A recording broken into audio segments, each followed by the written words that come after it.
నువ్వేంటమ్మా బంగారం పూలతో పూజ చేసుకున్నావు, ఎన్ని కబుర్లన్నా చెప్తావు. ఈ మాటలన్నీ ఎవరిని అనుకుంటున్నారు? నన్నేనండి అనేది. ఎందుకంటే మా వారు అంత మంచివారు కాబట్టి. నాకే కాదండి, బయట వాళ్ళకి కూడా అంతే హెల్ప్ చేసి పెడతారు. సరే అంటారు, కాదు అన్నమాట బట్టికి చెప్పరనమాట. ఈరోజు ఈ విషయాలన్నీ ఎందుకు చెప్తుందండి? ఈరోజు మా వారు హ్యాపీ బర్త్డే అండి. హ్యాపీ బర్త్డే అండి. మీరు కూడా బ్లెస్ చేయండి మా వారిని. అసలు ఆ క్లిప్పింగ్స్ ఏమీ దొరకలేదండి, అసలు ఏమీ లేవు. ఫోటో దిగరు, వీడియో దిగరు. ఇది కూడా అరుణాచలం వెళ్ళినప్పుడు ఏవో చిన్న క్లిప్పింగ్స్ అనమాట. ఎదురు ఫొటోస్ చూశారు కదా, అది కూడా తను డ్రెస్ తీసుకున్నప్పుడు సెలెక్ట్ చేసినప్పుడు నాకు ఫొటోస్ పంపించారు, అవి ఉన్నాయి. అసలు అది దిగను కూడా దిగరనమాట. నాతో ఫైనాన్షియల్ డీటెయిల్స్ షేర్ చేసుకుంటారు, బాగా లేనప్పుడు హెల్ప్ చేసి పెట్టారు. నాకు ఇంతకన్నా ఇంకేం కావాలి చెప్పండి? నేను ఇన్ని చెప్తున్నానని చెప్పేసి మా వారికి దిష్టి పెట్టకండి. నేను ఈరోజు సాయంత్రం మా వారికి దిష్టి తీస్తాను, మీరు దిష్టి పెట్టారంటే. ఈ ఫోటో నాకు పెళ్లి చూపులకి పంపించారనమాట. ఫోటో చూసారా?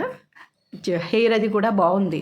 అప్పుడు బాగా ఆ వయసులో ఎవరికైనా ఉంటుంది, కామన్ కదండి.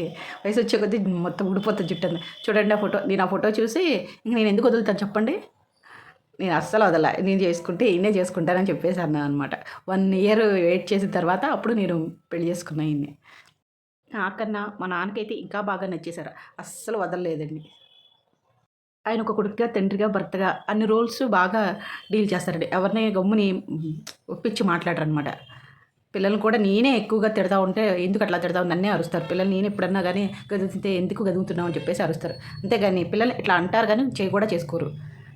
ఆయన అంత సాఫ్ట్గా ఉంటారనమాట. మా పిల్లలు హ్యాపీ బర్త్డే చెప్తారంట.